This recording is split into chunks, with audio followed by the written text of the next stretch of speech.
Saint Withburg was the youngest daughter of King Anna of East Anglia and lived a devout life of seclusion and holiness, first in Holcombe and later in Dereham, where she founded a convent. She was known for her miracles, including a vision of the Virgin Mary, and the appearance of deer that provided milk for her community during a famine. After her death in 743, her body was found incorrupt, and her relics became the focus of widespread veneration. When her remains were moved to Ely in 974, a healing spring miraculously appeared at her original grave in Dereham. Both Dereham and Ely became important places of pilgrimage, and her memory is still honored today in churches and sacred art across Norfolk.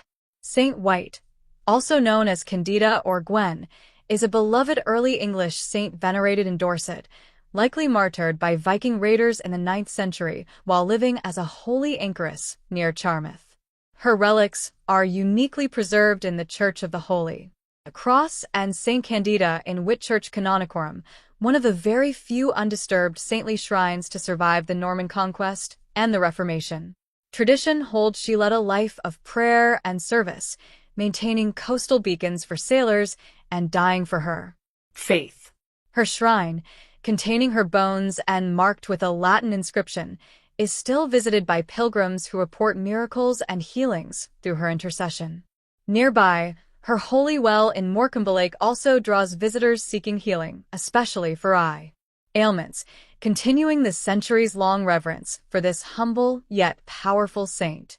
Saint Wulstan, born around 975 in Baber, Norfolk, was a noble who chose a humble life as a farmhand, dedicating himself to God, charity, and anonymity.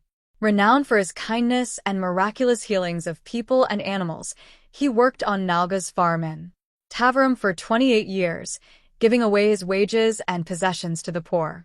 After receiving a vision of his approaching death in 1016, he requested Holy Communion and died peacefully, with 3 healing springs emerging along the journey of his body to his birthplace for burial. Though his relics were destroyed during the Reformation, his veneration persisted underground, and pilgrimages to his wells and shrine continued. Saint Wulstan remains a beloved patron saint of farmers and laborers, and his cult has seen a revival among Catholics, Anglicans, and Orthodox Christians in modern times.